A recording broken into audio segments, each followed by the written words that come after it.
Di dalam stoik, kita harus belajar atau diwajibkan untuk selalu bertanya kepada diri kita, apakah kita sudah benar-benar bahagia? Hai semuanya, saya Herlambang. Selamat datang di podcast Bahagia ala Stoik. Di sini saya akan mengajarkan kamu untuk selalu bahagia dalam hidup, tentunya dengan cara-cara stoik. Prinsip hidup yang diajarkan oleh para filsuf seperti Seneca, Epictetus, Zeno, dan tentunya Marcus Aurelius 2000 tahun lalu yang masih sangat relate dan bisa diterapkan di zaman sekarang. Agar tidak ketinggalan setiap episodenya, jangan lupa follow channel ini dan nyalakan loncengnya. Selamat mendengarkan. Di dalam episode ini, saya ingin menjelaskan kepada kamu atau mengobrol dengan kamu tentang validasi di dalam stoik. Di dalam ajaran stoik, kita itu diharuskan atau diwajibkan untuk memvalidasi kebahagiaan kita. Kita harus memvalidasinya dengan apa? Dengan bertanya kepada diri kita gitu. Apakah kamu sudah benar-benar bahagia? Apakah saya sudah benar-benar bahagia? Kita harus jawab jujur kepada diri kita, iya atau tidak gitu ya. Ketika kita menjawab tidak bahagia, maka kita harus bertanya lagi, menanyakan alasan gitu ya. Kenapa kamu tidak bahagia gitu ya. Misalkan saya tidak bahagia karena saya tidak memiliki rumah yang saya inginkan gitu. Maka rumah yang kamu tinggalin sekarang atau rumah yang kamu tempatin sekarang itu seharusnya tidak menjadi alasan kamu tidak bahagia gitu ya. Menjadi alasan kamu tidak bahagia, tidak seharusnya menjadi alasan itu. Kenapa begitu? Karena dalam stoik kamu harus menerima apa yang sudah terjadi atau apa yang sedang terjadi gitu. Kamu menempati rumah itu dalam konteks kejadian yang sudah sedang terjadi gitu ya. Kamu harus menerima dan kamu harus mengingatkan bahwa seharusnya saya bahagia dengan apa yang saya miliki gitu ya. Dan jawaban tidak karena tidak memiliki rumah yang kamu inginkan itu berarti kamu kurang bersyukur dan tidak menerima apa yang sedang terjadi gitu. Lalu bagaimana caranya ketidakbahagiaan itu dijadikan sebuah kebahagiaan gitu. Balik lagi ke dikotomi kendali bahwa rumah itu atau kejadian yang sedang kamu alami itu berada di luar kendali kamu gitu. Yang sedang kamu pikirkan sekarang itu adalah tidak bahagia karena tidak memiliki rumah yang kamu inginkan. Lalu bagaimana kamu melakukan atau memikirkan hal-hal yang berada di luar kendali gitu. Yang pertama itu yaitu tadi hal-hal yang berada di luar kendali itu kamu harus bersyukur dan menerima apa yang kamu miliki sekarang ini gitu. Lalu apalagi hal-hal yang harus kamu lakukan gitu.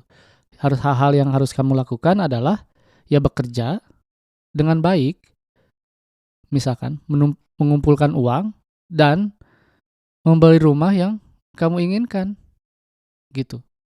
Jadi tidak boleh bersedih karena kamu memiliki rumah, tetapi rumah kamu itu harus dijadikan alasan kamu bahagia dengan cara menerima apa yang kamu miliki sekarang gitu, atau bahasa lainnya bersyukur gitu. Atau jika kamu merasa sedih, tidak memiliki apa yang kamu inginkan, maka kamu harusnya selain bersyukur gitu, seharusnya kamu mengurangi keinginan kamu itu atau bahkan menghilangkan keinginan kamu itu gitu. Menghilangkan keinginan kamu gitu. Ya. Jadi itu, kalau kamu sedih karena keinginan kamu, jadi kamu itu harus bersyukur dengan apa yang kau miliki, atau caranya adalah dengan mengurangi keinginan kamu atau mengendalikan keinginan kamu. Atau bahkan hilangkan saja keinginan-keinginan memiliki rumah yang besar, ya udah bersyukur saja dengan rumah yang kamu miliki sekarang gitu. Dengan apapun yang kamu miliki sekarang. Baik itu pekerjaan, uang, keluarga, anak, pacar ataupun suami ataupun istri ataupun pertemanan ataupun pendidikan atau apapun segala sesuatu yang bersifat di luar kendali. Ketika kamu merasakan emosi negatif, merasakan emosi negatifnya yang disebabkan karena hal-hal di luar kendali, berarti kamu harus masih banyak berlatih untuk menjadi seorang stoik. Dan kamu harus ingat dengan dikotomi kendali. Ada hal-hal yang tidak bisa dikendalikan atau urusan-urusan yang tidak perlu dipikirkan, dan ada urusan yang harus kamu pikirkan dan harus kamu kendalikan. Begitu. Oke. Nah, yang kedua, ketika kamu menanyakan kepada diri kamu bahwa, oke, apakah kamu sudah bahagia? Ketika jawabannya adalah iya, saya sudah bahagia. Kamu harus menjawabnya lagi gitu. Menjawabnya lagi, kenapa saya bahagia sekarang? Gitu ya. Misalkan, oke, saya bahagia karena saya memiliki keluarga yang utuh. Gitu. Nah, kebahagiaan ini ditanyakan apakah seharusnya saya merasa bahagia karena saya memiliki keluarga yang utuh. Bila jawabannya iya, maka kamu harus berhati-hati. Dalam stoik itu, kamu harus berhati-hati. Terkadang kebahagiaan itu kamu salah gunakan ketika kebahagiaan itu didasari oleh hal-hal yang berada di luar kendali kamu gitu. Ini sebenarnya sedikit dark ya. Saya ambil contohnya keluarga misalkan. Terkadang kita itu menyalahgunakan keluarga. Kenapa saya bilang menyalahgunakan keluarga? Dalam bahasa Inggrisnya tuh take it for granted gitu ya. Jadi menyalahgunakan keluarga. Memang kita mencintai keluarga, tetapi jangan menjadikan keluarga itu sebagai kebahagiaan kita atau pleasure kita gitu. Tetapi jadikan keluarga itu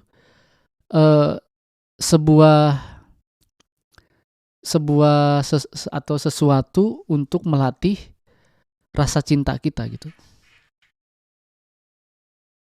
Rasa cinta kita. Dan jadikan keluarga itu latihan untuk mengetahui bahwa ada hal-hal di luar kendali gitu. Maksudnya apa? Maksudnya ini adalah juga kata-kata ini adalah salah satu kata-kata yang saya tato di tangan saya, yaitu memento mori gitu. Kita itu manusia akan mati gitu. Suatu saat akan mati. Epictetus bilang, jangan menyalahgunakan keluarga. Ketika kamu menidurkan anakmu di ranjang gitu ya, di kamarnya, mencium keningnya, kamu harus ingatkan kepada diri kamu bahwa anak kamu itu atau orang yang kamu cintai atau istri atau siapapun, itu mereka bisa saja meninggal hari ini, detik ini, ataupun besok. Makanya kita harus benar-benar mencintai mereka. Gitu ya. Harus benar-benar mencintai mereka dengan melakukan hal-hal yang baik untuk mereka gitu. Hal-hal yang tepat untuk mereka, the right thing. Jangan dijadikan sumber atau sumber kebahagiaan bagi kamu gitu. Ya kamu boleh bahagia, tetapi jangan lupa keluarga itu harus menjadi alasan kamu untuk berbuat baik. Ketika kamu gitu beralaskan atau kebahagiaan kamu berdasarkan atas keluarga, atau anak atau istri, ketika kamu ditinggalkan oleh mereka gitu ya, kamu akan merasa sedih gitu. Tapi ketika kamu mengingatkan diri kamu bahwa mereka itu bisa saja meninggalkan kamu detik ini, besok pagi atau besoknya lagi gitu, ya kamu akan siap dan akan mampu untuk tidak sedih di masa depan gitu ya. Begitu, dan kamu akan mempunyai mempunyai rasa bahwa kamu harus benar-benar menyayangi mereka gitu. Begitu ya. Ini mungkin cukup sulit cukup dark gitu ya untuk dilakukan oleh orang yang baru saja belajar stoik gitu.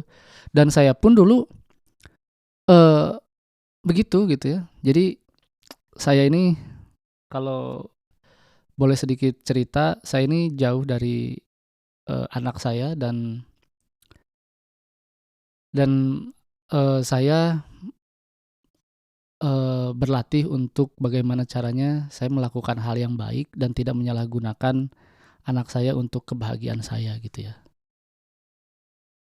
Kayak gitu. Saya selalu mengingatkan kepada diri saya bahwa keluarga saya akan meninggal, maka yang harus saya lakukan itu adalah mencintai mereka, eee, menelepon anak saya setiap hari gitu, menanyakan kabarnya gitu ya, membuat dia bahagia atau bangga atas atas ayahnya sendiri gitu.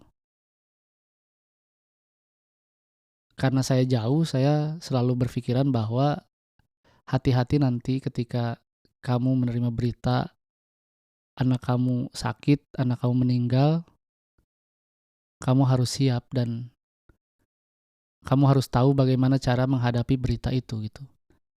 Itu yang selalu saya ingatkan kepada diri saya gitu. Memang sedih gitu ya ketika kita mengingat bahwa mereka itu akan mati, tapi secara tidak langsung kita mempersiapkan diri kita untuk tidak untuk tidak kaget lalu menjadi kecewa, menjadi sedih ketika kita kehilangan mereka gitu. Begitu ya. Jadi tanyakan lagi kepada diri kamu apakah kamu sudah bahagia. Validkan lagi kebahagiaan kamu itu atas dasar apa, dan ketidakbahagiaan kamu itu atas dasar apa. Jangan sampai kebahagiaan atau ketidakbahagiaan kamu itu atas dasar hal-hal yang berada di luar kendali. Kebahagiaan kamu itu harus bersumber dari semua hal yang berada di luar kendali gitu. Ketika kamu menginginkan sesuatu, kurangi keinginan kamu atau hilangkan keinginan kamu. Ketika kamu merasa takut, ingatkan bahwa saya atau kamu bisa menghilangkan ketakutan itu gitu, atau anxiety lah istilahnya. Marcus Aurelius menuliskan dalam bukunya gitu, dalam bukunya Meditation, hari ini saya akan sembunyi atau escape from anxiety gitu ya. Dia bilang hari ini saya akan melarikan diri dari anxiety atau dari ketakutan. Terus dia bilang, tapi tunggu. No, saya tidak akan lari. Saya akan menghilangkan ketakutan itu dari dalam diri saya karena ketakutan itu sesungguhnya berada dalam diri saya. Gitu. Ketika kamu merasakan ketakutan, kamu harus belajar bahwa sesungguhnya apa yang kamu takutkan itu tidak bersifat baik ataupun buruk. Itu adalah hanya opini kamu saja yang menjadikan kamu takut akan sesuatu gitu. Takut untuk interview, takut untuk kerja, takut untuk melakukan sesuatu yang baik gitu. Kayak gitu. Dan ketika kamu sudah merasa bahagia, kamu harus tanyakan lagi, apakah kebahagiaan ini berdasarkan dari hal-hal yang di dalam kendali atau di luar kendali. Ketika di luar kendali, maka harus ingatkan lagi, oh hal-hal ini adalah, atau saya harus hati-hati dengan rasa bahagia saya sekarang gitu. Ingatkan bahwa hal-hal tersebut bisa hilang seperti uang, pekerjaan, teman, keluarga, kesehatan gitu. Jangan menyalahgunakan mereka. Tetapi apa yang bisa kamu kendalikan adalah tumbuhkan rasa cinta kamu terhadap teman, terhadap keluarga dengan cara membangun relasi yang sehat gitu ya, dengan keluarga, dengan teman. Lalu ketika kamu bahagia memiliki kesehatan yang bagus gitu, fitness yang cukup, ya kamu jangan menyalahgunakan itu untuk hal-hal yang tidak baik gitu. Atau ketika kamu punya kesehatan yang baik, jagalah kesehatan itu dengan cara apa? Dengan cara berolahraga, dengan cara makan makanan yang sehat gitu. Ketika kamu merasa bahagia memiliki pekerjaan yang baik gitu, maka kamu jangan bahagia dulu, tapi kamu harus belajar untuk melakukan apa yang bisa kamu kendalikan, yaitu bekerja dengan baik gitu ya. Belajar lagi untuk mengimprove skill kamu gitu. Oke? Jadi tanyakan kembali kepada diri kamu, apakah kamu sudah bahagia atau tidak. Validasi kebahagiaan kamu, tanyakan terus alasannya apa. Ingat, dikotomi kendali, urusan-urusan yang di luar kendali dan urusan-urusan yang berada di luar kendali. Oke. Terima kasih telah mendengarkan episode ini. Jangan lupa di follow di Spotify, di Apple Podcast, di Google Podcast. Bunyikan loncengnya, beri rating supaya episode Bahagia ala Stoik tidak ketinggalan. Bunyikan loncengnya. Saya akan mempublish episode baru setiap hari Senin, Rabu, dan Sabtu. Terima kasih telah mendengarkan. Sampai jumpa di episode berikutnya.